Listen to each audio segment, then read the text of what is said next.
Oh, there it goes. Yeah, I see it now. We're live. Yeah, All right. Cool. awesome.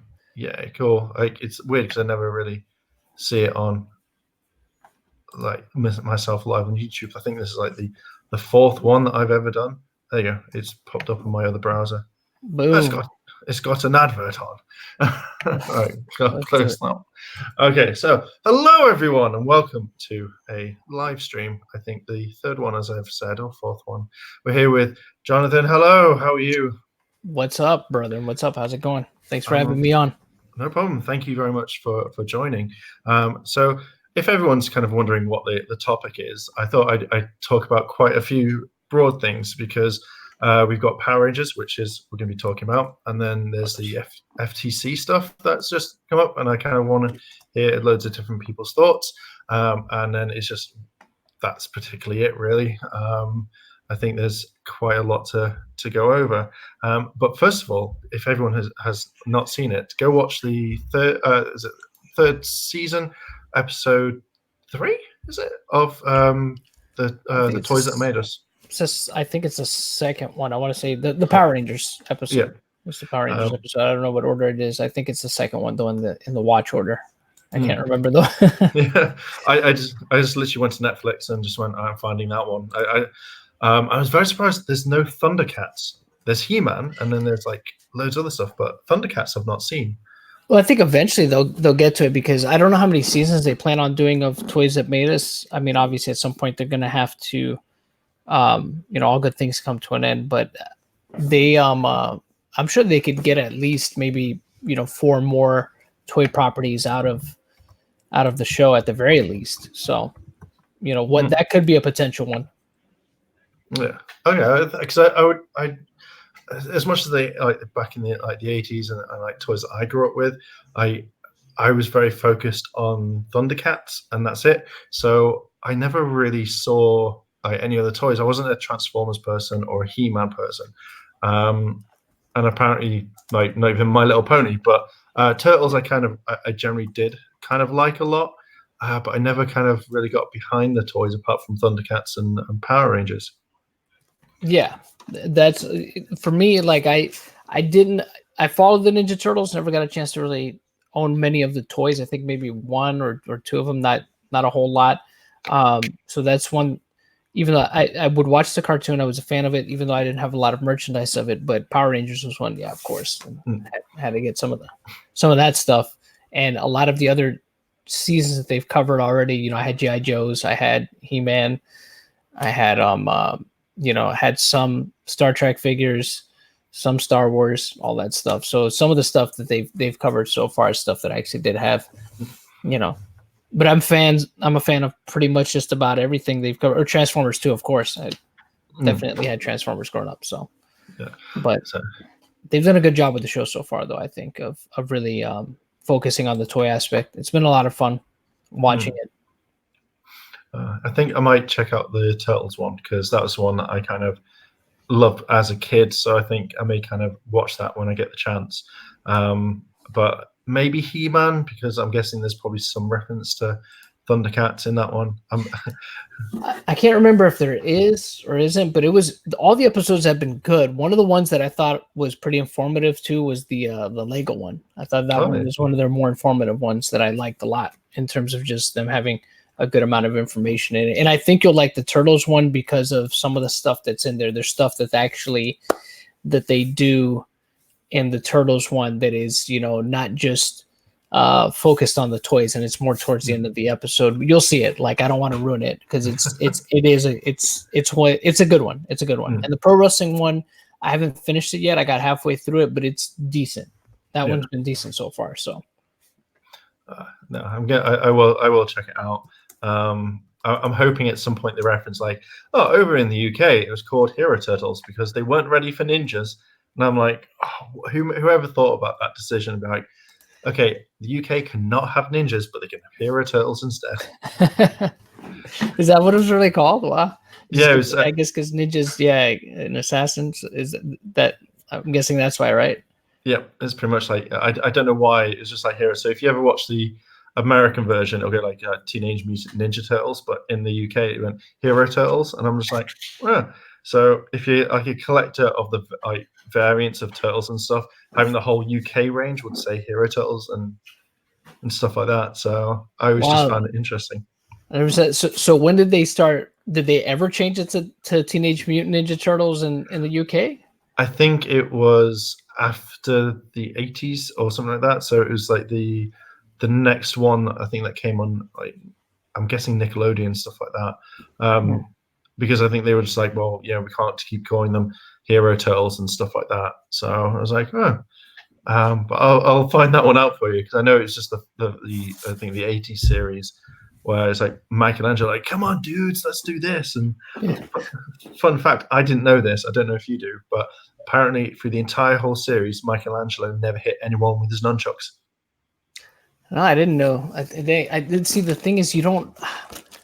It's interesting because you don't notice stuff like that as a kid, but I know that there's like a lot of rules as to what you can do in a cartoon. Like there's this whole laundry list of things that they don't want to ever see. Like it happened. The same thing happened, I believe, in even Batman the Animated Series. I mean, you could tell that he was punching people in the face, but they wouldn't show it. They would never show him making direct contact with people's faces when he would punch them in the face. They would do like a flash on the screen just to give, the motion, but you wouldn't actually see like the fist hit the guy in the face or anything like that because they couldn't make cartoons that actually showed that kind of physical contact being made.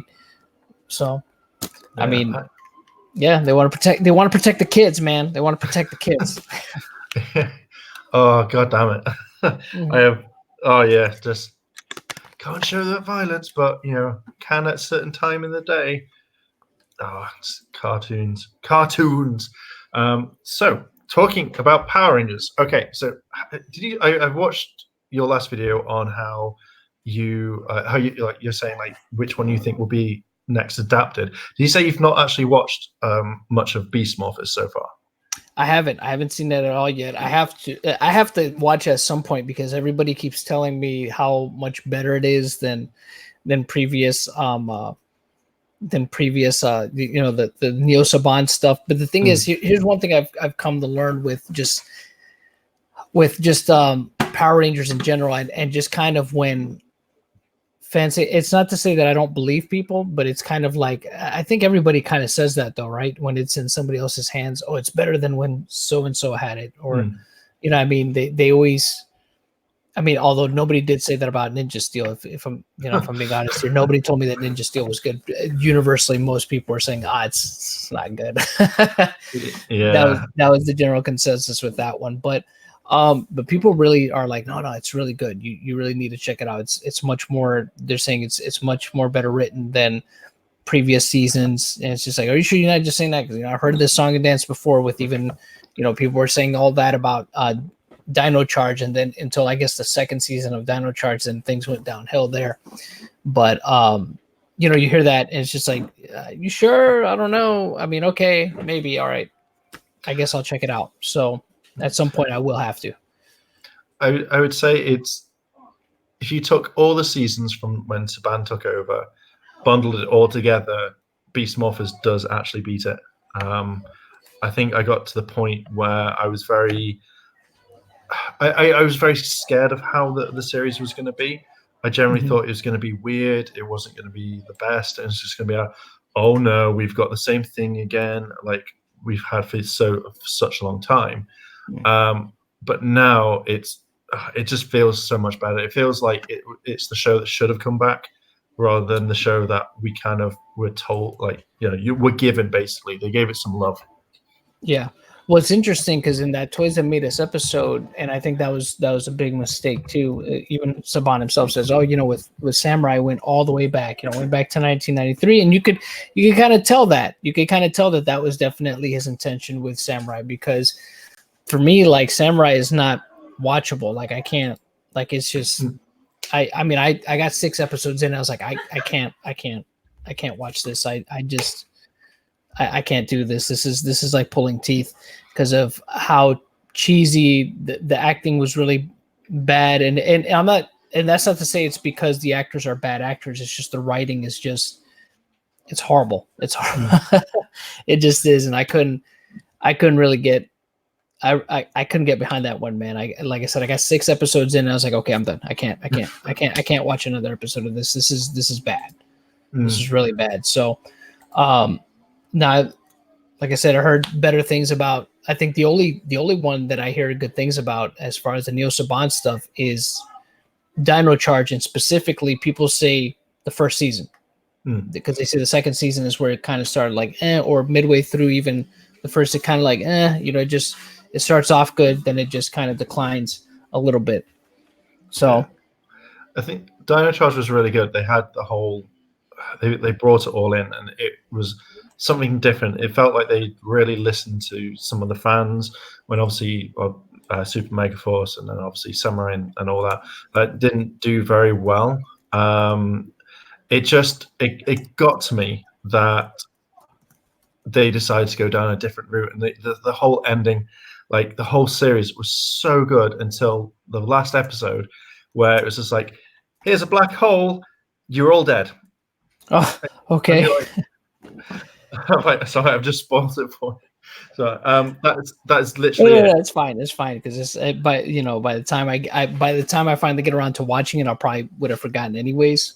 Yeah. So, yeah, it's that bad. And then they put themselves in an entire different universe. So like RPM's its own like universe. They put themselves into their own universe, and it's just like, seriously, guys, why would you do this? Why would you try to get?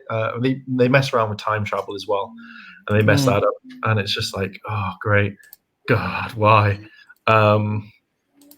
Yeah, so that's not the best one, but the first series was good. And then what came out? Oh yeah, the Ninja Steel and Super Ninja Steel. I can't even watch that. I actually, when I reviewed it, it took me ages just to get through the episodes. I was like, I can't do this. I can't. Yeah. But Beast Morph is something that I would highly like, definitely worth check out and stuff like that. Yeah, I'll put that one because I think the first half of the first season hasn't ended yet, right? Has it?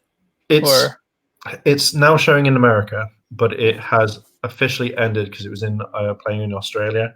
So that was the main thing, because everyone was up in arms going like, I can't believe it's out now. It's like, guys, you can easily watch this online if you know where to, or if you find it. But I think it's on, I can't remember which episode. I think it's something, maybe episode 17, because they've just done the the Halloween episode, which was actually quite good for a clip show. Yeah, I hate clip shows. I really do. No, I hate those too. Those are the worst. But that's good. It's good that it wasn't, like the typical one. Oh, just to answer somebody in chat there real quick. I Andrew Roberts, Stan Lee. Yeah, he was interested in adapting Super Sentai first, and him and his guy in Japan, the guy who actually brokered all the deals that was the one that was handling all the licensing between Marvel and Toei at that time, a man by the name of Gene Pelk, who gets nowhere near enough credit, was actually the guy that thought up the idea of, adapting stuff, over here. So he's one of the guys that was trying to get the ball rolling on that and got with Stanley, and he was the one that basically brought in Stanley, and then Stanley ran with that ball. Stanley, picked up that ball, ran with it as much as he could, and it just didn't work out. And there was a point where obviously he couldn't spend any more money on doing any more of that, because they had already spent money on doing like a pilot. So we know the rest is history now, obviously, on what ended up happening from what was put in that Toys That Made Us episode. A lot of that is, fairly accurate, although I'm sure that there's a little bit that is not being discussed as well in that particular episode, but I'm sure that's fairly accurate to the rest of what happened. As far as like Saban himself knowing about Super Sentai, I don't doubt that he probably did go to Japan on a business trip and did experience Super Sentai himself. Bioman, I believe, in this case. And like I said, we know the rest is history there. He spent some money on making his own pilot, and he got it over to Margaret Lash, who was already familiar with everything. And like I said, the rest is history. Fox Kids, rest is history. So I kind of really like, if I could have asked Stanley a question, I think one of them would have been like, when you saw Power Rangers come to light, what were your thoughts? Because I just imagine just watching TV, sitting there going, son of a, and then just losing it because obviously Saban brought over Jew Ranger and stuff like that, or tried to do, was it Bioman? Was it? No, did Stan do Bioman, or was it? Stan was trying to bring over Sun Vulcan. That's the one. Yeah, that's the one he tried to bring over, with just the only Sentai series to ever just have 3 members throughout its entire run. They never added any other members. It was the only 3-member team of Super Sentai that started off and ended as a 3-member team. Just 3 members its entire run. That's the one he tried to bring over, and it just didn't go his way. But that's also one of the ones that was co-produced with Toei, that Marvel had co-produced with Toei. So that would have been an easier transition because they already had, that's one that they had produced together. Marvel Japan and Toei had produced that series together. So it probably would have been much easier to get it adapted over here, or at least in terms of, any kind of red tape for licensing. They didn't have to worry about that because they already had co-produced that series with them. So Sun Vulcan. Yeah, for those of you in chat. Yeah, I think when I was watching on the Toys That Made Us, when they showed a few of those clips, I actually generally thought that actually looks kind of interesting to check out, because I know I've not really watched anything past Jew Ranger and stuff like that. I really do want to check out Jetman. That does look kind of cool. Jetman is good, man. That's actually my favorite Super Sentai series. It's really good, but it's understandable why Saban had interest in adapting that one first, and it's kind of true what they say about it. In that series. It's good that they didn't, because it is a really dark series. Jetman was inspired by Gatchaman. That's why the theme is all birds in Jetman. Yeah, because of that they drew inspiration from Gatchaman for that. And the thing is, like I said, that series, it's great, man. It's great because it's dark, and because there's a lot of drama in that season, because there's a love triangle going on, and then there's this dark storyline, this dark tone to the entire series. But it's weird because it's a kid show. There's some weird looking monsters that season too. There's one monster that I remember that is literally like an entire apartment complex. He looks like a building with a face on it, and he's got you can see the little windows and stuff in him, and he's got a face on him, and it's just weird. But it's at Super Sentai, man. Oh, I might check it out, because the only full, actually, to be fair, I've only watched full, only I think 3 or 4 seasons fully. There was Gokaiger, Lupin versus Power Ranger, which I think is absolutely fantastic. Even though you could watch the first 6-7 episodes and then watch the series finale to get the kind of gist of what's happening. But I think Lupin versus Power Ranger is probably one of my favorite ones, because it's done something that no other series has really done apart from crossovers, and that's have two Ranger teams fight each other. So that's an interesting dynamic. Yeah, I haven't seen it yet, but I want to. That's one of the ones on that I actually do genuinely want to watch in terms of Super Sentai. That might be the one if I watch anything next, that might be the one, just because of that being the whole concept with it, a team versus team. I think I'd want to see how it's going to get. We know it's going to get adapted. I generally would like to know how they're going to deal with that one, because I think that'll be an interesting dynamic to actually see, compared to just their whole, hey guys, let's just be friends, woo, and then that's it. So yeah. And I started watching Rhea Soldier, but I kind of lost interest after episode 9, something like that. Yeah, I've heard a lot of people don't like. That's another one that's kind of a mixed bag with people. I've talked to people that like it, and some people that are just like, nah. I was like what you just said. I was into it at first, but then it dropped off pretty fast, and I lost interest in it. that's how it is though. It lately was with a lot of these Super Sentai seasons, and it was like that with Kamen Rider for a little bit too, where I think people, I think now people are generally started to become a little bit more interested in Kamen Rider again. But it's been like a seesaw too, because I think the last one that people really wanted to see was X8, but now people, and then which is the one after that. Geo didn't do too well. It started off okay, but then that one I guess kind of dipped, and people were like, I don't like this one too much. And then was oh no, I'm skipping one. Build. I think people were okay with Build. I heard more positive things than negative things about Build. And then I think it was Geo, and people liked it at first, and then a lot of people were just like they lost interest in it. And then I guess now people are really liking 01. I guess that one's got people hyped. So everyone that's seen it has told me that they like it a lot. So I think from the series that I've seen of Kamen Rider, I think I tried to get into, is it Zio or Zark? I'm going to call it Zio. But it was we had the time element. Yeah. So I started to kind of get into that one, and I just I think I dropped off the ball quite quickly because I didn't have enough time to kind of watch it. Forza, I absolutely love. I think it's one of the best ones that I've seen, but I know people kind of hate it. It's not their cup of tea or something.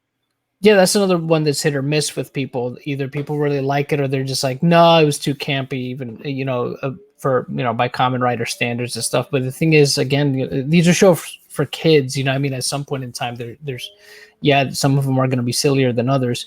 The one thing, though, I think that remains the most consistent about Kamen Rider is that they tend to, at least in my view, they tend to be always geared more at the older child demographic, at least from my point of view, because they tend to have seasons where they're more willing to go very serious, even though there's some comedy and stuff in there. For the most part, they'll be telling a very serious story or a very dark story in a lot of these seasons. So that's something I don't think that is done as often in Super Sentai. Not that it can't happen. It just seems to be something that's more consistent in Kamen Rider, at least from my view. I could be completely wrong about that. Maybe people in the chat will be like, no, you're not, you're forgetting about this Super Sentai and this Super Sentai and this Super Sentai. I mean, and then there is some that are out there. Like I said, like if you watch Jetman, I think you'll like it, man. It's because it's completely, especially if you've seen any other like Jew Ranger seasons or Jew Ranger even itself, just watching it, and you could use that as a kind of base for comparison to some of the other seasons around that time. Because you could compare that to Dai Ranger and see the differences, or Ninja Sentai Kaku Ranger, which I think is much goofier than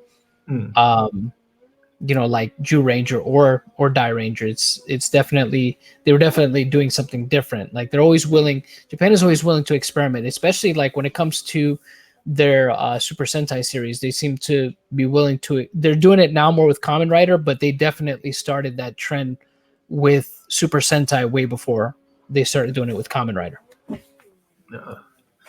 It's kind of, it's just like I think that a dark tone does kind of work with Sentai. Like I don't know, like with Jetman, it's something that has caught my eye. I know that they had like quite a range of death type thing that was quite, from what I heard, quite tragic. But it's just, I kind of really want to watch it. I will actually, I think, probably buy it or find a place to watch it, because I think it does look good. And I do think like the Super Sentais get kind of more goofier, because every time I've seen like Kamen Rider, it's been really serious. It's not over the top serious, but it's just been kind of serious-ish. Yeah, it definitely holds a much more serious tone. Yeah, I think, like I said, you'll love Jetman, especially if you're into a darker story. Like for me, another one that's, it hasn't aged well in terms of the effects. I mean, you could definitely see how flawed it is when you watch it over again, is Kamen Rider Black, but it holds up in terms of its story for me. Like it's still really good in terms of its story. Like I think it's a fantastic tokusatsu series. If you're looking just past what you see on the surface and just what's in the show itself, it's great. The same thing with Chojenki Metalder. I think that's a show that I think people appreciate now more than they might have back when it was on, because it only got 39 episodes. But it was good. I like Chojenki Metalder, and it came out the same year, I believe, that Kamen Rider Black came out, which is 1987, because somebody was talking about Metal Heroes, and yeah, Metal Heroes is another one that they tend to do stuff. I think that or at least back then, they tended to do stuff that was a little bit more mature and maybe darker themed, and they weren't afraid of, I guess, repercussion. I mean, not that these shows are like super violent. I mean, although when you watch a show like what is it, Bioman, like that was like hardcore. I don't know if you ever seen the beginning of Bioman, the first like episode, like these scientists, they get shot up and you like see the like the blood explode from their chest from them being shot up, and it's like, whoa. It's just like, this is a kid's show in Japan, but it's like it's crazy, man. And I that's the only, I don't know if there's any other Super Sentai shows that might be more graphic than that, but that might be the most graphic scene in a Super Sentai series that I've ever seen. I was just like, oh wow. It's just like, yeah, this would have never flown over here. It's just there's just no way. It's crazy though, like the stuff that they will allow on Japanese TV for kids. Yeah. I think I've never seen anything quite dark on any of the Super Sentais like that. I think I can just picture it in my mind of how they would have shot it. But yeah, I've never seen that dark Super Sentai before. Yeah, I think the only violent type I saw was like when Marvelous was against Basco and he stabs himself in the foot. And I was just like, oh, and that's probably about. It's not as dark, but that's the only kind of physical stuff. Yeah, I think that's the only thing. So yeah, I'm just move back so I can lean in and out. So with Power Rangers, do you think that? I mean, I kind of think that Hasbro, now that they've got it, I think it's going to be in kind of safe hands from toys to the series, how it's all panned out. I mean, what are your kind of thoughts on this one? I think that, like, there's people that I know. I think there's people that I've seen some people have some gripes about, I guess, what's going on with the Lightning collection, and some praise it. Some are like, no, I don't like this. It's their really, it's their first year with the franchise under their belt. I mean, I think they got to be given some time to kind of really get used to it, and also. I think that Hasbro generally, I think they're going to be good about taking feedback a lot more than Bandai did, because I mean, they're a much bigger company for one, so they can't really afford to keep people unhappy. I mean, I think they're going to take it a lot more seriously and do a lot more, make a conscious effort to do a lot more to make improvements to not only the quality of the toys, but I think that to me at least, I get the impression that they're just willing to do a lot more with it than Saban was willing to do. I think there'll probably be things that where there might have been a comfort zone for Saban when it came to certain things. I think that they're going to be willing to step outside of that a little bit more. At least that's what they've shown right off the bat, I think, with just them doing Beast Morphers, right? That's unheard of. That's unprecedented too, to think that they would go back, a show that was at the point that it finally was, they announced its adaptation. It was already 5 or 6 years old at that point. I'm trying to remember when Go Busters came out. Was it 2013 or something, or 2014? I thought it was 2011, I think. Yeah, I think you might be right. I mean, but a show that old, I mean, that's, again, unprecedented. The show that they had previously skipped, you would think no need to go back to it. I mean, we've already skipped it. It's way back in the rearview mirror now, but they went ahead and did that. So it makes me wonder what else they're going to do. I think that they're going to be willing to take more chances. I want to see them. I said in my video, I wouldn't mind them doing a Tokuger adaptation. I don't think necessarily that's going to be the next one, but I wouldn't be surprised if they just to get out of the way and to really just show, like, hey, look, we can do something with that. Like, we're Hasbro, we can do something with that. We can do something different. I mean, it was something that was done with RPM. with Disney. I mean, because Gowandra is nothing like how RPM is. They're two completely different shows. You know, same thing with, people can argue the same thing for Mega Ranger and Power Rangers in Space. You know, they turned a show that wasn't really set in space in Mega Ranger. You know, only their Zords were in space, but in Mega Ranger, you know, it's a show that's really more based here on Earth, but Power Rangers managed to throw that in space theme on it, you know, because of the Zords being in space and things like that, and some of the battles taking place in space. They were able to repurpose it into an in-space series. So that's, you know, I'm interested to see like what Hasbro could do in that regard. Because I mean, we had Saban do it with, again, Power Rangers in Space, and we had Disney do it with RPM, take a show that's completely, two things that are completely unrelated, and just make an entirely new story out of it. Let's see if Hasbro can do it. And I think a good test for them would be a show like ToQger, to do, you know, to take the opportunity with the show that isn't really all that much by Super Sentai fans, at least here in the West as much, and repurpose it into something else and see if they can tell a compelling story with it. Oh, yeah.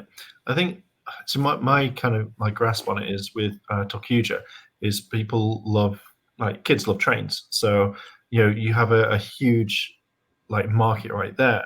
And also you've got like the adult toy train collectors as well that really, really like it too.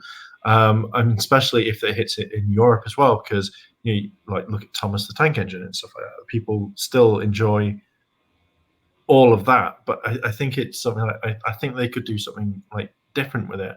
I think I remember seeing stuff like with Gosager when it was looking like it was being adapted over here, and some guy just went, look, you know, we can change this, we can turn it into a video card game. So, you know, it's whatever, taking the angel and religion type thing out of it, and then saying, oh, it's card game. You know, they got these certain cards, and, you know, they can do what they want. And then they gave us what they did, which was not a good series whatsoever. But yeah, I think that they could change it. So if ToQger does come next, I think it'll be good. And everyone says like, oh, look at the big boner attack that it does. I think it was like, what, one episode where the train just literally, it drops down and it's like, oh, look, it's Wang. Yeah. So, but the thing is, of course, they're not gonna use that for, you know, they're not gonna, they could just as easily edit that out. I mean, it's funny when you think about like when you watch Jew Ranger, right? Like, I remember when I finally got a chance to watch all of Jew Ranger and saw some of the stuff that, you know, seeing it in its pure form, you know, unedited, and seeing some of the stuff. I mean, some of the stuff that they do in Jew Ranger too is like, whoa, yeah, that they can't do that for an American audience. Where the one episode where she's summoning like Die Satan and then like blood is coming out of her eyes, it's like, whoa, yeah, it's just like, yeah, we can't have that on an American show. There's no way that would have ever flown. That's way too, like, you know, graphic and like, whoa, you know, this is some wicked stuff going on here. Some real like hardcore stuff happening. You know, her eyes are bleeding and stuff like that. And of course, you know, they're not going to use that stuff. So it's like, it's the same thing with ToQger. Of course, they're not going to use that. You know, people can't look at that and think like, well, what are they going to do about that? Well, they just won't use it. That's it. They just won't use that footage. The footage where it looks, you know, suggestive, and, you know, there's things like that. Of course, they're not going to use that stuff. You know, it's the same thing with like the what was it? The monster in Die Ranger, the tube monster thing in Die Ranger that, you know, was part of the second season of Power Rangers. I think there's a scene where like he like urinates on the Die Rangers, if I remember correctly, and obviously they didn't use that, you know, for the, you know, for the American adaptation. They took it out, so they could just as easily take it out. Is my point. You know, so anybody that's worried about that, obviously that's not going to happen, or anything that looks like suggestive in any way, shape, or form is not going to happen. But I think that the interesting dynamic with ToQger that people might like is the whole them being able to change their colors and thing. Like, hey, let me borrow your power for a moment. Let me use mine. Kind of, you know, that whole swapping idea, I think is that was an interesting concept in ToQger. You know what I mean? Oh, now I could use your weapons. You know what I mean? You know, that to me it makes it interesting, you know, and why I think that would be a cool, interesting thing to do for a Power Ranger season, and see how they would explain all that and how that benefits the Rangers or whatever story they would want to weave around that to make it interesting. And I think they could do it. I think they could do it. The right writing team. So. Oh yeah. I hope that if they do decide to do it, they just go find like an abandoned train station in New Zealand and just kit it out to be like a base and actually keep using it, because I think that would be like set it apart, rather than just say, here's a shot of an exterior of the New Zealand train station and then it's inside a studio. I think that would be kind of cool. Like the bases that they've used so far, I reckon when you watch Beast Morphers, Grid Battle Force is the headquarters. I guarantee that is probably the TV studio's actual main building, or literally Hasbro Incorporated, something like that, which I think would be kind of cool. So yeah, I want a train station base. I want one with a conductor who's like a British guard. I was thinking a British guard. Sorry, I think that would be kind of cool. But yeah, who doesn't like trains, man? I mean, I think, and that's the other thing too. I think that was one of the reasons why initially Saban brands didn't want to adapt it, because I think they weren't sure about the toy sales. Even though the toy sales was probably like the best thing about Tokyo during Japan. I know the toys sold very well in Japan because, and I get it. You know, people are just like, well, trains are a big thing over there. Well, yeah, sure, but I think trains could be a big thing anywhere. I mean, I don't know any. I mean, it's not like that foreign of a thing. Like, I don't know any kids. I mean, maybe these days, maybe times have changed, but at least when I was growing up, I liked trains. I thought trains were friggin' awesome, you know? So I had toy trains and things like that. So to think like there's no market for it over here, I think is absurd. Of course, there's got to be a market for it over here. I mean, Thomas, like you mentioned, Thomas the Tank Engine, that was big over here too. I'm not sure about now. I can't speak to now. You know, in fairness, I can't speak to the current climate if it's still as popular as it was back then. But you know, like I said, I still like trains. My nephew who's 7 years old, I know he likes trains. So there's definitely, I think, a market for it here. Oh yeah, I think there always will be, and I think if they're going to continue the way that Beast Morphers has gone, either through the series, through the toys as well, because I think even the toys, you know, the Morpher was, I think, the biggest Morpher that I've seen for some time, apart from the Megaforce one with the face of Gosei on it. Yeah, you know, I think if the quality of the toys, which we've seen, like the normal toys, the ones that you can get retail, Lightning Collection, I can understand to some degree some of the paint, or it's something completely different. But I think that if Hasbro continue the way it is, people would be like, hell yeah, let's definitely get on board for more trains. And you know, I think I'd buy the entire series because it's always kind of piqued my interest, and I probably would go back over to watch Torcuja now, just to get ready for it, to say, okay, if this is the next season or whatever season it is after. And I think that in your video that you recently did, I agree that I think that if they went straight to Zooja, that's the beast one, isn't it? That's it.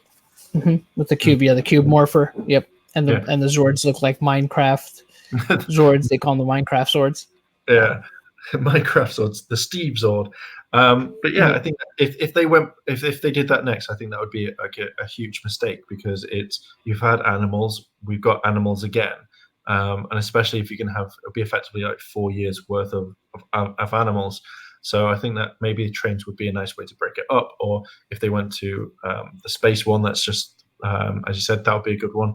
And to see what is it, 10? Do they have 10 Rangers on that team?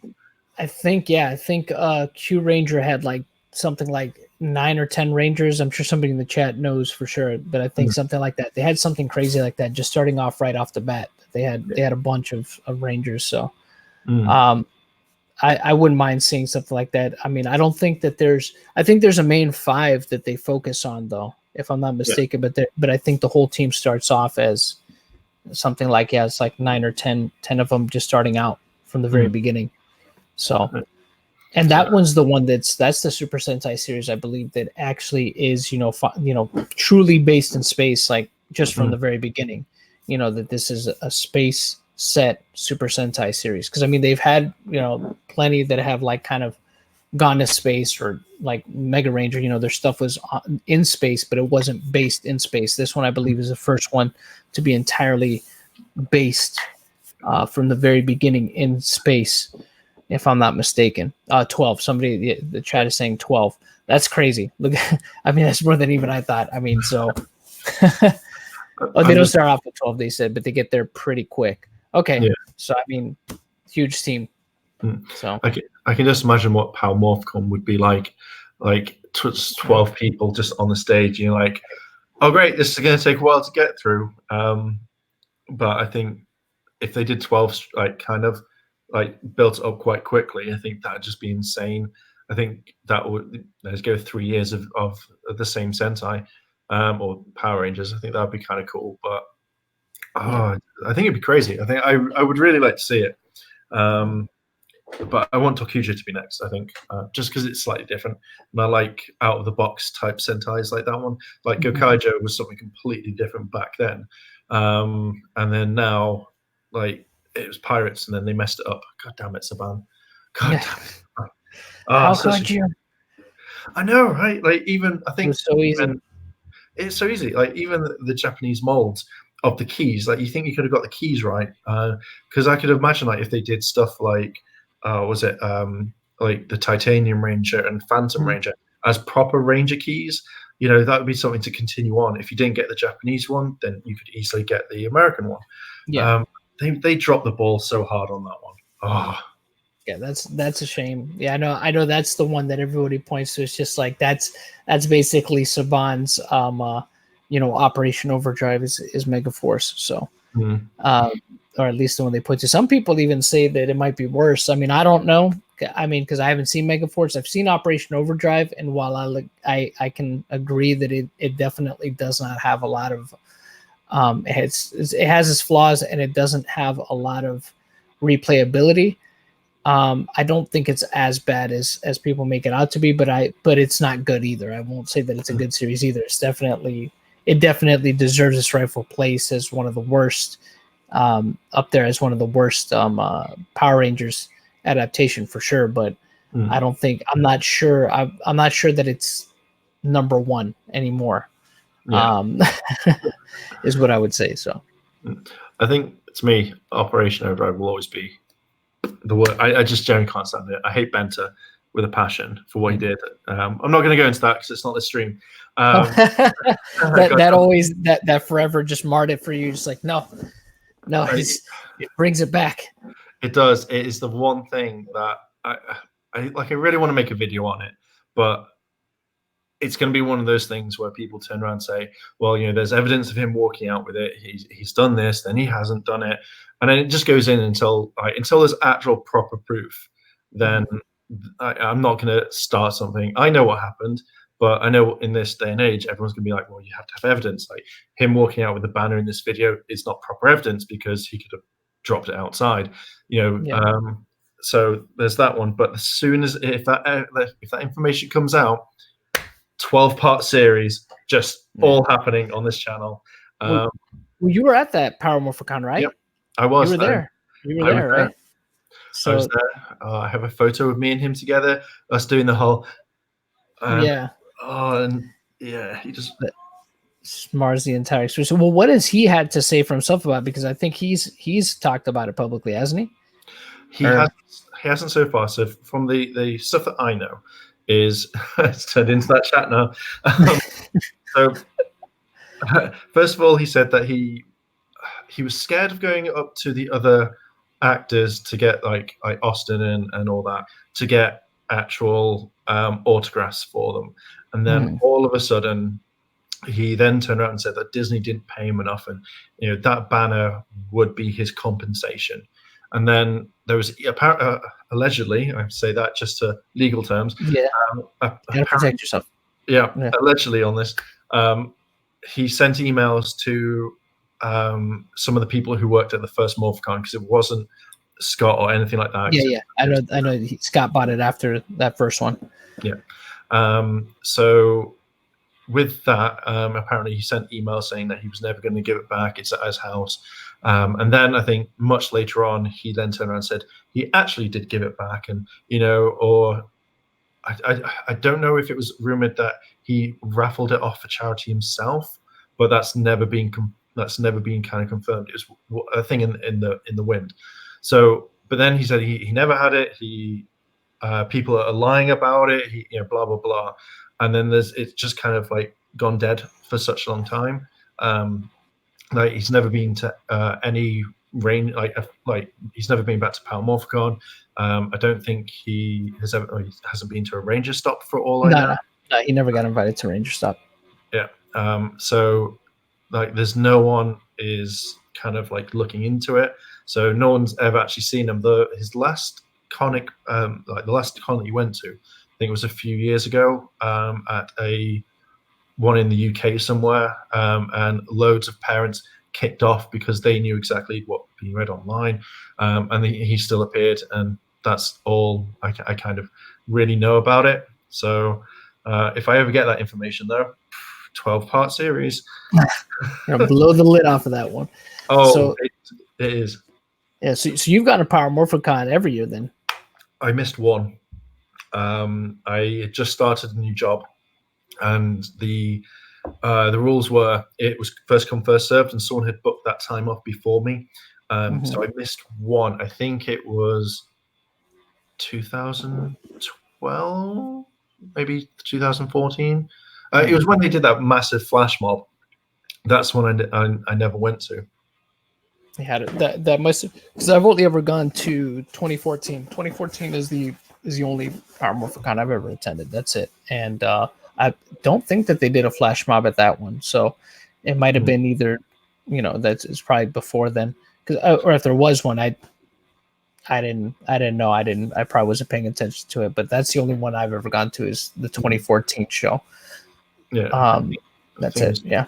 Yeah, I think it was 2012. I don't know if I remember, because I know that there'll be a video online in Google, in YouTube. If you say Power Ranger Flash Mob, it'll give you the date.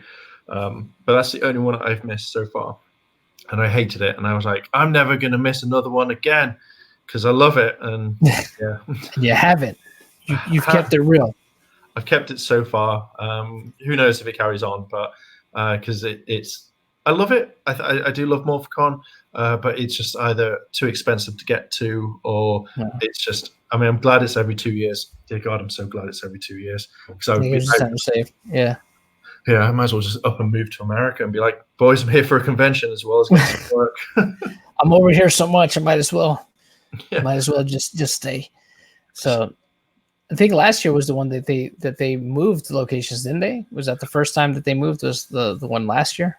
Yeah, well, the first one that was done, for Make-A-Wish, that was in downtown LA. Then Scott moved it to Pasadena, and then it's always been there. And then for 1 year, they moved it to Anaheim, which I think was so much better. It felt different, and it felt like an exciting convention.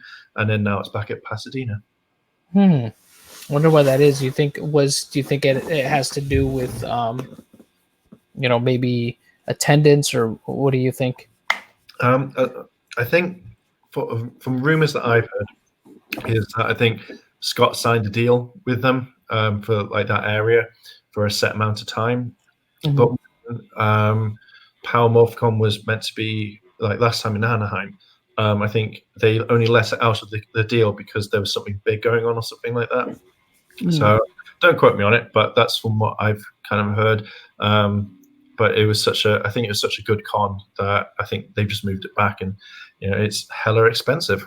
So just in that area, but I'm hoping like this one's going to be interesting because you'll have the next set of Rangers being announced, and then obviously you'll have like cool stuff going on, and I'm hoping that because now Hasbro will be there, definitely like Hasbro will have more of a kind of like a presence that they didn't have it last time, because obviously it was the Bandai kind of merger, or the kind of them leaving and Hasbro coming along. So yeah, I'm hoping that the stuff that they've got coming on is going to be like 10 times like better than as much as I can only talk about Bandai in the UK.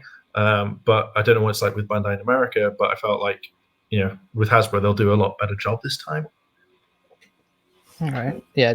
I mean, I want to go back at some point in time. It's just, for me, it's like, I went in 2014. I had a good time. But I feel like, I don't know if I go back, it's just like, because, even here in the States, I mean, it's a pricey trip over. I'm across the country from California. So it'd still be a pricey trip for me. But I also feel like I already kind of saw, what I needed to see over there. And also, Ranger Stop is local for me here. So I just, even though there's more guests, you definitely get more guests out in California, because I know a lot of them still live out there. So for them, it's just a drive, none of them really have to fly in unless they live out of state. So there's always going to be more Rangers there, obviously, because it's easier for them to get there.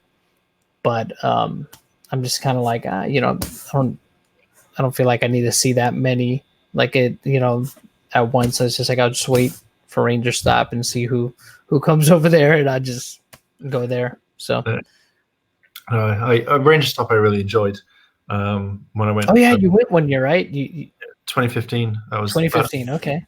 Yeah, that's when we met. Yeah, that's right. Yeah, and I really enjoyed it.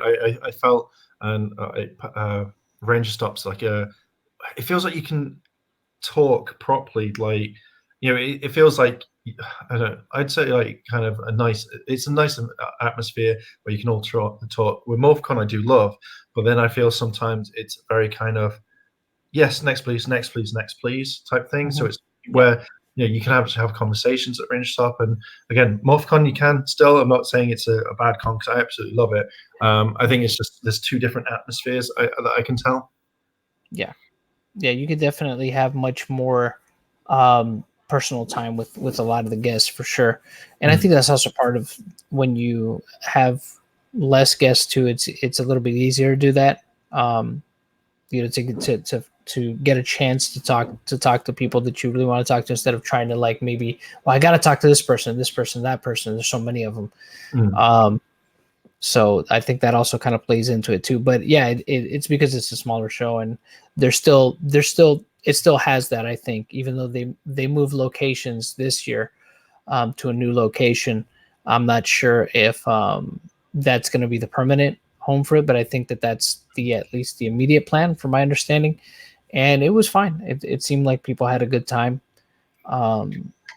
There's still that aspect to it where you get to spend that quality time, I guess, with the guests, and actually have a little bit more of a conversation with them, more than just a high and buy or being rushed through a line. So it still has that. And they had John Toohey there this year, and that guy is an amazing guy. Very, very nice, very friendly, very humble. At least from what I saw, from his interactions, and he seemed to be genuinely very appreciative of fans and people being there to come see him. He actually even had his own panel. I remember he had his own panel where it was just him, and he just kept talking about how much, he enjoyed the interaction that he was having with people. Like he seemed like a real down to earth guy, and was very willing to be accommodating and stuff like that. It's interesting guy. Very interesting. And for those of you in the chat who don't know who John Toohey is, I guess some of you do. But yeah, if you don't, he was Doggy Kruger, and he was Solaris Knight in Mystic Force. Yeah. So I haven't seen anything in the chat, because I'm not used to this app, so I'm gonna have to quickly check on the thingy. But I was very surprised. Like, Range Stop got something like not many cons. Well, only with MorphCon. It's like the whole more Mystic Force guests. And I was so gutted. I was like, oh, it's one of my favorite seasons. And I hadn't seen. I think it was like the guy who played the Red Ranger, Virus. I hadn't seen him since 2007. So I was like, he's not been there for such a long time. So it's just kind of like, I really wish I'd met him again. It's a lot. There's a more. I don't know. It's more. Oh no, there's not more chance. Okay, I thought there was more conversation, but it keeps up. Yeah. So I know, like, back in the chat, Let's have a look, because I know Andy, he said that he's hoping to, like, what was it? I just wish they would focus on the Rangers and don't pander to the million of Tommy Rangers, which I think is kind of a good thing, because I think that Hasbro are kind of moving away from JDF, That's which what is I'm seeing. I'm sensing that too. Yeah. Obviously, you've seen that. I'm guessing you've seen all the promo stuff that's coming up, and obviously, pardon me, got wind. It's got Dr. K coming back. It's also got obviously Austin's going to be a major role, and it's other Rangers that aren't focusing around Tommy, which it feels like that Hasbro have listened and gone, we know you don't like Tommy, we know that you love Tommy, but he's not going to be in this season. Maybe in the future, but not now. Yeah, and that's good. I mean, obviously, like, the truth is he is the most popular character in the franchise history, but he's not the main character of the series. I mean, there is no main character. It's a show about teams. I mean, everybody, and especially that first. I think the first series, even Mighty Morphin. I mean, you saw it. I mean, there was a very big team dynamic in that series where everybody was just as important as everybody else on the team. The other thing too is I think that they're seeing that.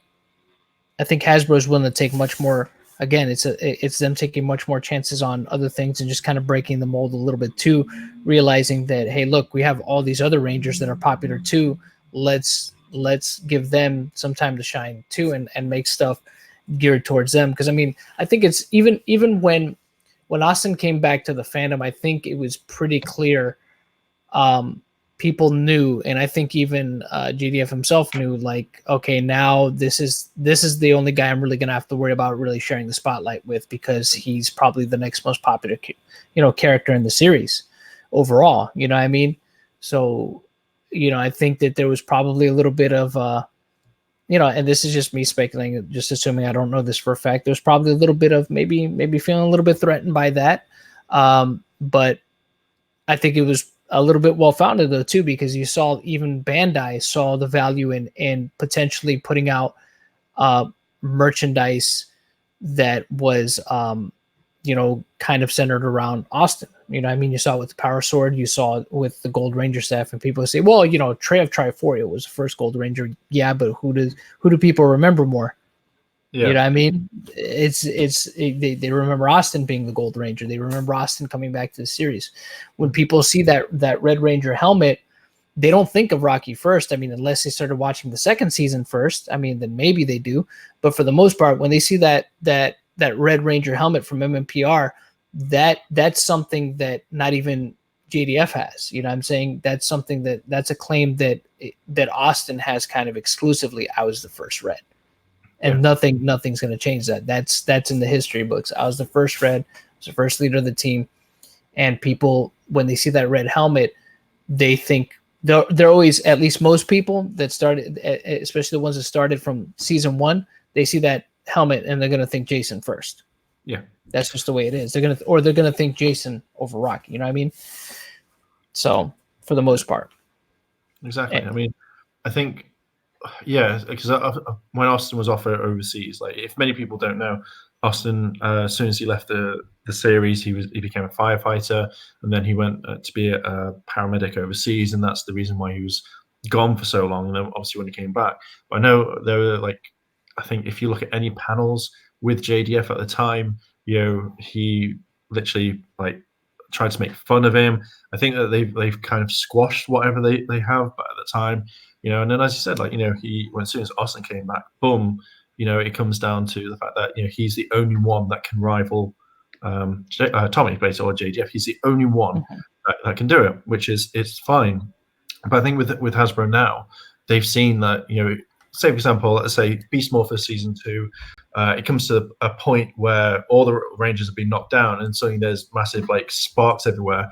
And then you have Eric, Quantum Ranger comes in. I guarantee that he would have more, like, oh my god type presence than, like, say the others, because it's a range that we've not seen for a while. We always see Wes, so you see Eric, or you bring in someone from Lost Galaxy. I think now that Hasbro kind of see this, that they go like, yeah, we can bring any other Ranger in and it would have more of an impact, because we've always used to seeing the normal faces.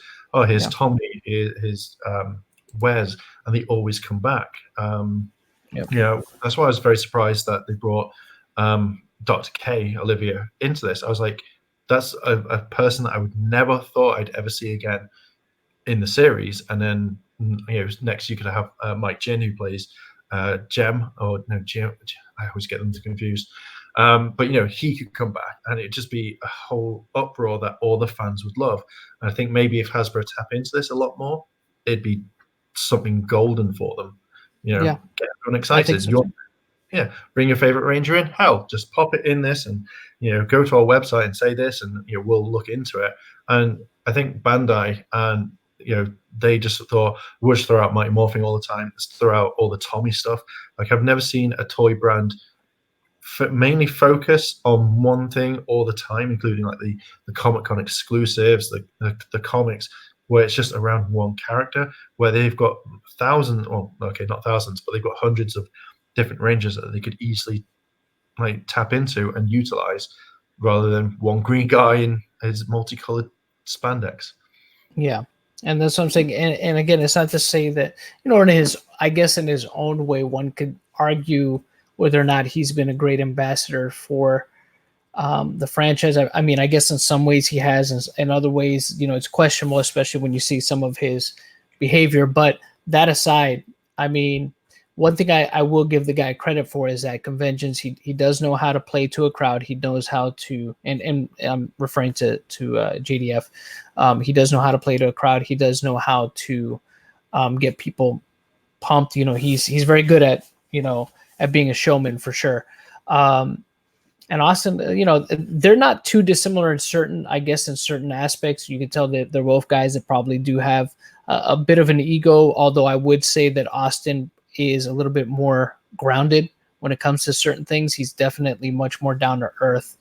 You can tell he probably has his pride and stuff too, and probably has his ego and stuff, but he's definitely, I would definitely say he's much more humble when it comes to a lot of things. And I'm just saying that just from, you get to the benefit of having worked with a convention behind the scenes for the amount of time I did, was that you really get to see behind closed doors who is really there for the fans and who's putting on the mask for the fans. You really do. And I can tell you right now that from having spent personal time with Austin, like just outside of just being in front of, being at a table at a convention, like actually being able to talk with him in a more personal setting. Outside of that, in a quiet setting, he's who you see is who you're getting. I mean, for sure, he is who he is. There's no real distinction there. There's, like I said, there's some people that you can tell they put on the mask for the in front of fans and stuff to portray themselves a certain way. But he's not one of those guys. For the most part, what you see is what you get with him. Another guy that's like that too, that I appreciate a lot, and it's one thing that really surprised me, was Christopher Kamen Lee, because you look at a guy like Christopher Kamen Lee, and you might get a certain impression of him, because right off the bat, I didn't have necessarily the best impression of Christopher Kamen Lee when I first met him, but once I got to know him, I was just like, he's actually a very responsible guy when it comes to his convention appearances and stuff like that. He takes it very seriously.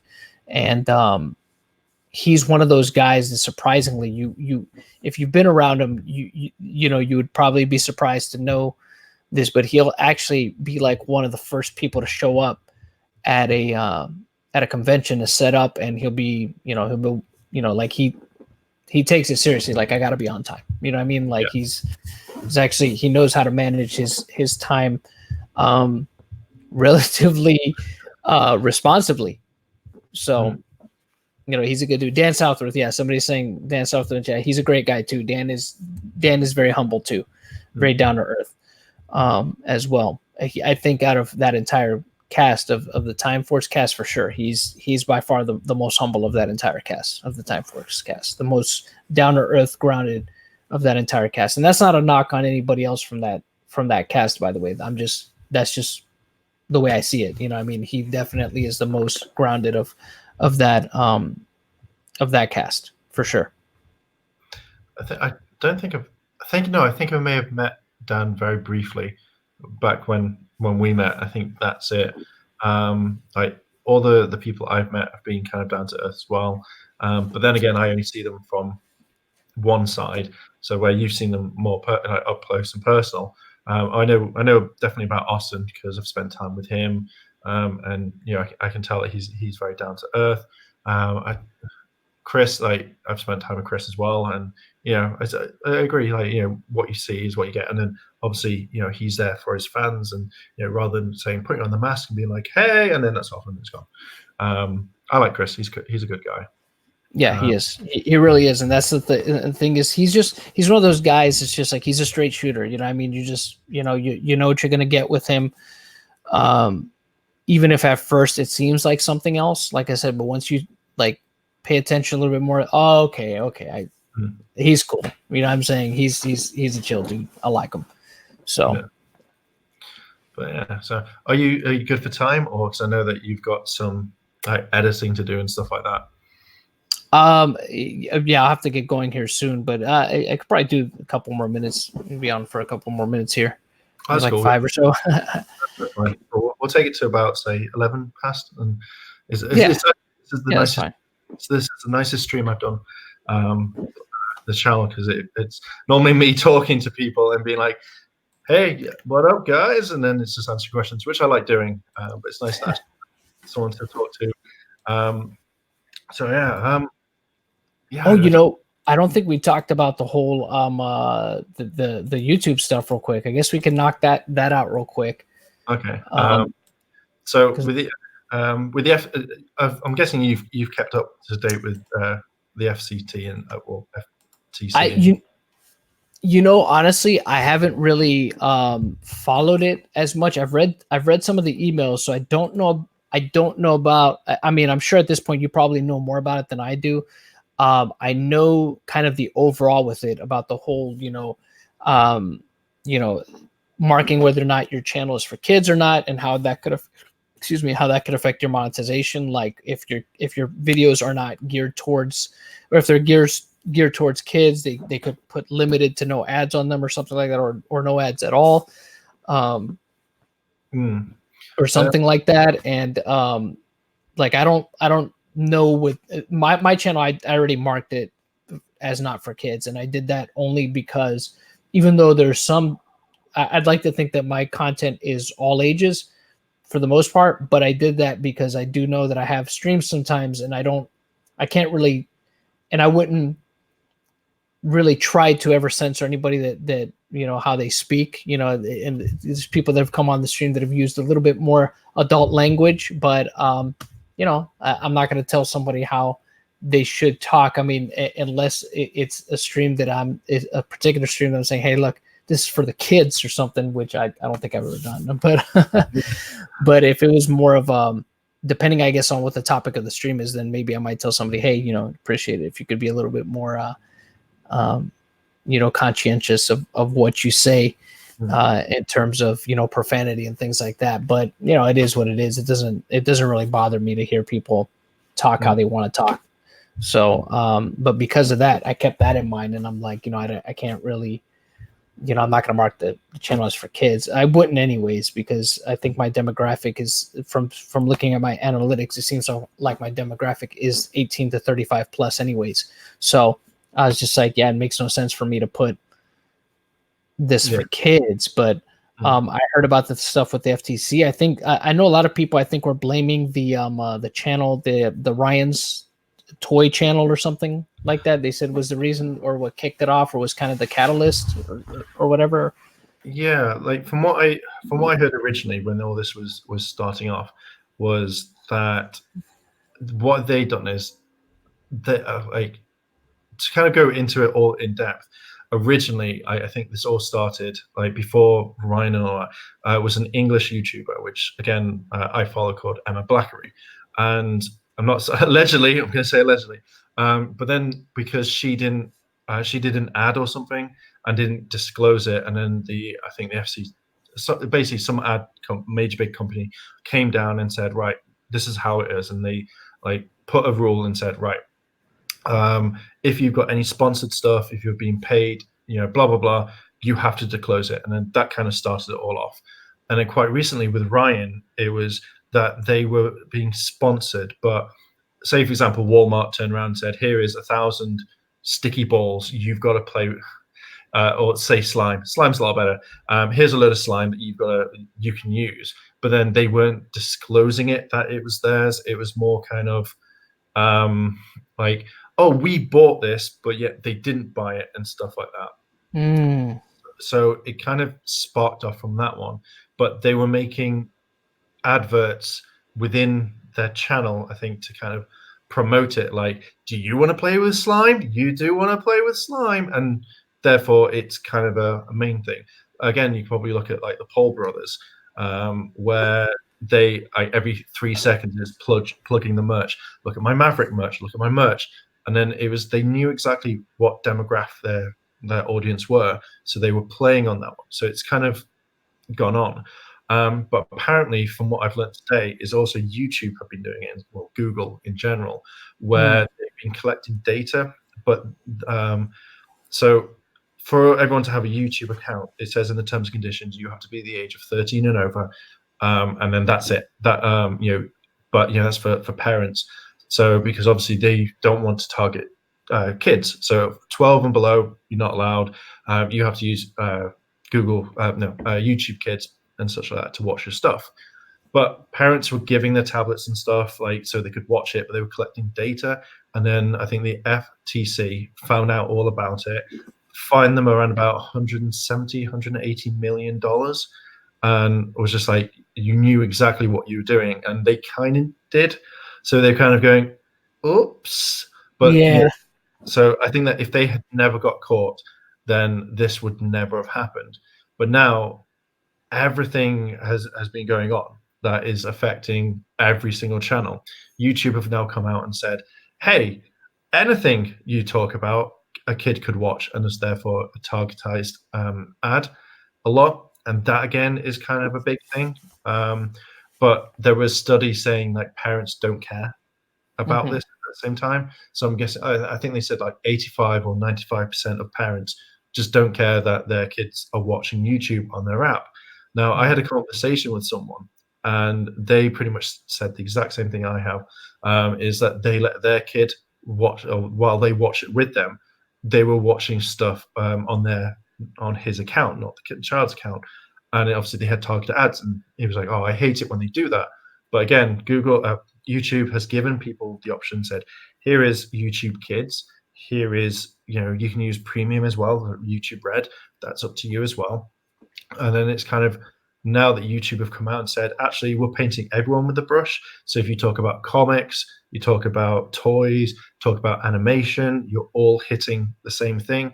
A kid could come along and watch your content, and therefore, if we find it, if they find that your video is targeted for kids, you could be advertising to kids or something like that. It's $43,000 cheeky fine on all videos that they think is targeted for kids when it's not made for it or something like that. So it's a big thing that's going around at the moment, and no one has the answers. YouTube's not telling anyone. They're just saying, like, they're basically passing the legal thing on to you. So if you've seen when you upload a video, either in the old school upload or the beta, it says like, you're legally now eligible to make sure that this video is not targeted for kids, or is it? You've got to decide. But if you say it is, then your video doesn't get shared. It doesn't go in the algorithm. You have your comments disabled, title end screen cards, pretty much everything get taken away from you. That's wild, man. I mean, and the thing is, they can't possibly. The thing is, things are more nuanced than that. I mean, you can't. I don't think that's going to work for them in the long run, because there's going to be way too many complaints. Like, how do they determine that? Like, who actually determines that? Because here's the thing: there's stuff like, obviously I make Super Sentai, Tokusatsu type content, and while one could look at that on the surface and say that's geared towards kids, not necessarily, because there's a lot of adult fans for it.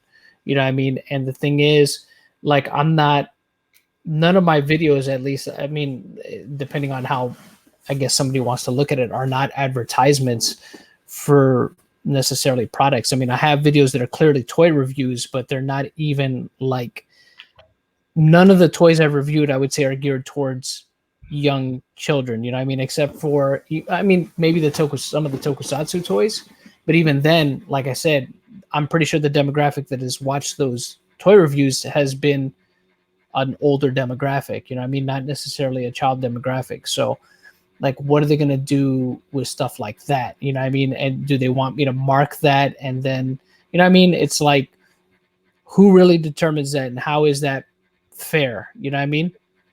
I think this is, like, a lot of people are saying the same. Like, if I decide to do like lightning collection, or like to do fig arts and whatever, and bring it out, it's obviously it's for an older thing, but because it's a toy, and that's literally what YouTube are doing at the moment. They're going, it's a toy, it's a superhero. That's what's literally is like crushing it. So it's even like in the rules. Like, let me see if I can find it, because it's just it's so stupid. Like, there's no kind of proper definition. So like the basic rules are, according to the FTC's guideline on copper, a video child directed, which we call made for kids, if children are primarily audience based on the factors described below. Children are not the primary audience, but the video is still directed to children based on the factors below.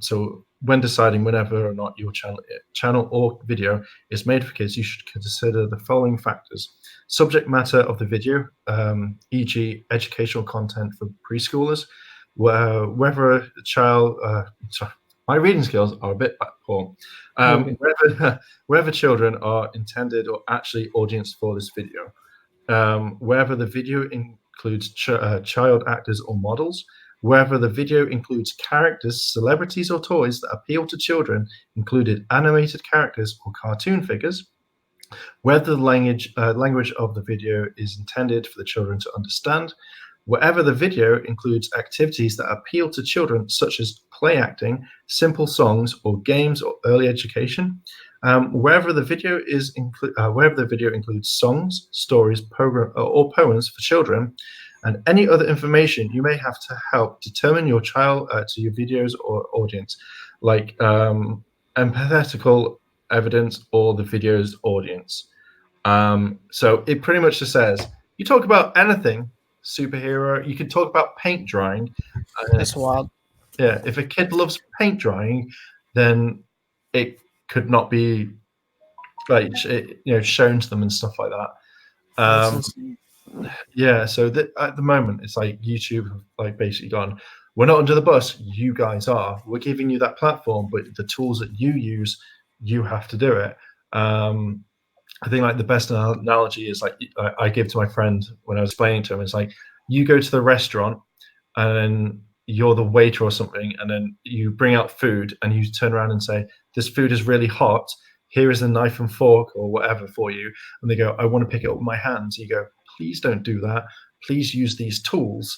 And they're like, no, no. And they pick the food up and then they burn themselves. And they're like, I'm suing you because you didn't give me those tools, or something like that. And I was just like, oh. And my friend was like, yeah, that pretty much sounds like it's fucked up. And I was like, yeah, it's not good, because again, what happens if somebody overlooks something? So you're going to penalize them really based on just maybe overlooking something? Because like me, like I just set my channel to not for kids, but I haven't gone into each individual video. Is it something that I will have to go into each individual video for, or is it something after a certain date where any videos after beyond that point are the ones that are going to be hit with this?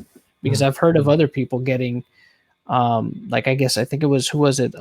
Bruno from MMPR Toys. I saw that his videos, I guess somebody had already gone down his thing and marked them or something. Yeah. Or did he mark them himself? No, I put it on my status on Facebook. So basically, I got hit by about, I think, 5 or 6.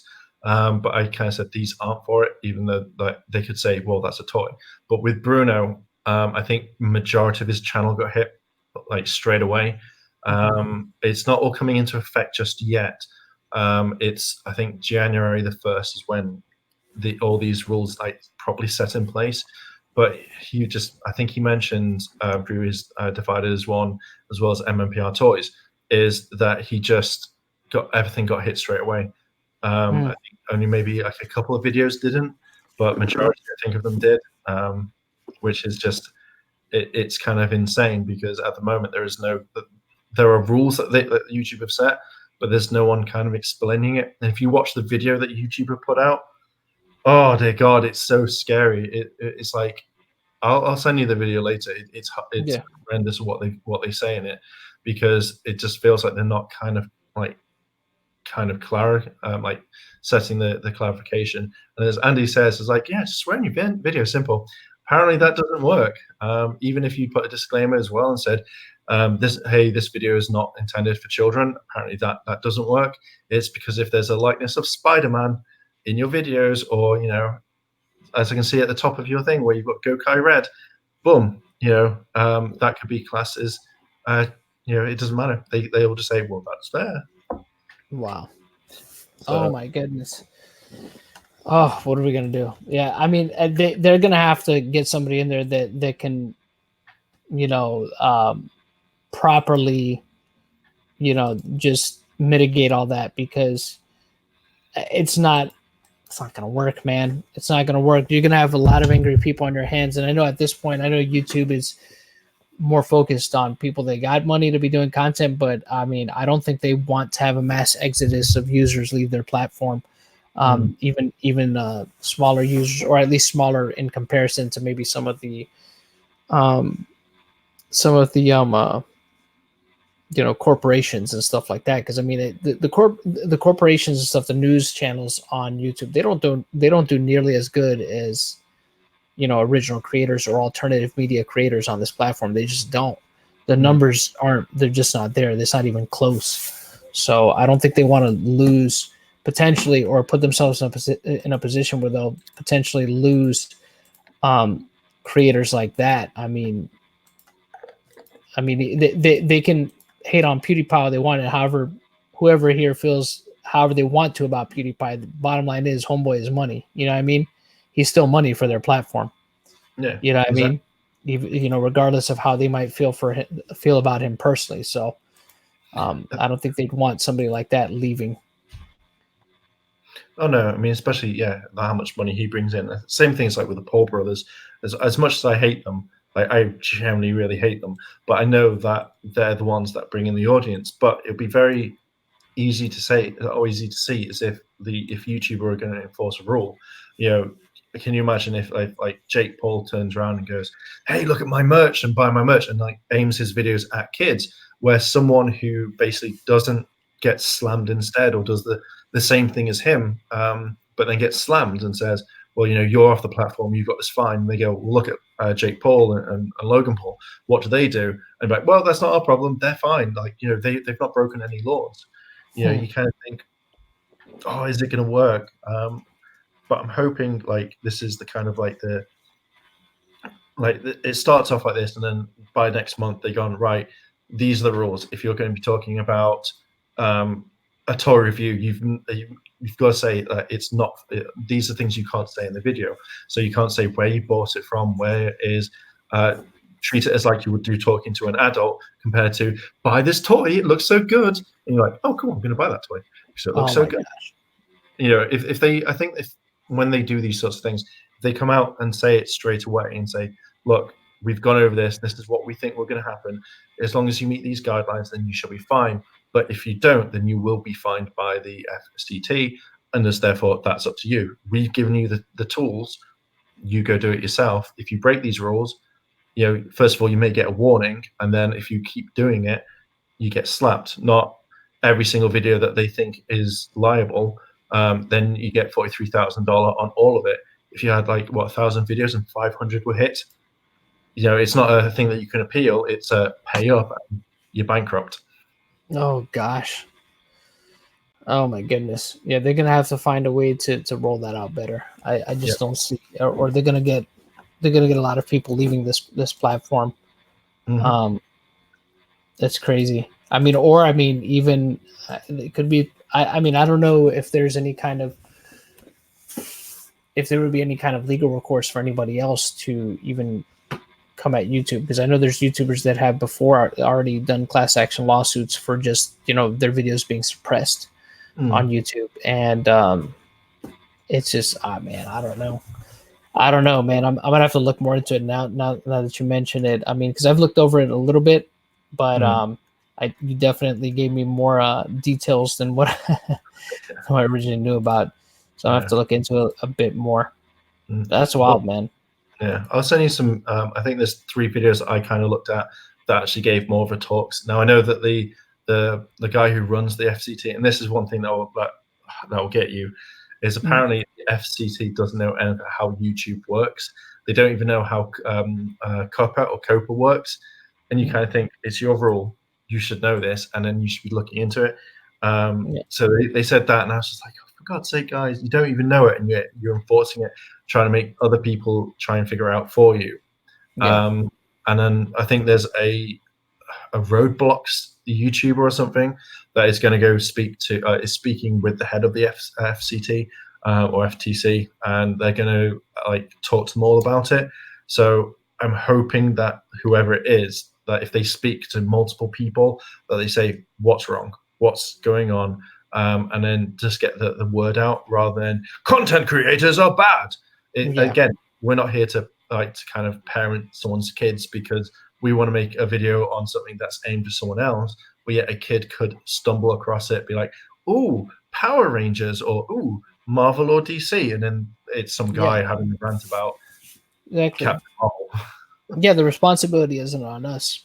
Mm. So it's on the kid. I mean, it's granted, it's good to be responsible, I guess, with the kind of content you make, but at the same time, you're making a content that you're gearing towards a particular audience, so you're only responsible up to that point. Mm. So I don't know, man. I mean, yeah, that's wild. Yeah, That is it is. wild. Yeah, but yeah, oh, it's weird. But I think I'm gonna make a video on it because it will be the way that the channel goes in the future. But it's a little bit. I'll send you all the details so you can watch over, you can read, and then go like, fuck's sake, YouTube. Fuck's sake. I appreciate it, brother. Yeah, do that for me. Cool. Well, since it's been over 5 minutes, I thought I would kind of like I think we'll end it there. I think I will probably jump on to stream to talk to people if they want to stick about for 5 minutes as I go to the toilet because drinking at least like all of that, I need a wee. But cool. Well, thank you very much, Sean. Thank you very much. No, I Everyone, go check out. appreciate it. Everyone go check out his channel, which is Toy Bounty Hunters. Go check out the Netflix, the Toys That Made Us, because he's in that, and you can see some of his beautiful collection. Yes. Yeah. I appreciate it, brother. Thanks for having me on. And yeah, anytime, man. Anytime. Just let me know. Let me know in advance, and I'll make the time, man. It's always a pleasure to talk with you, man.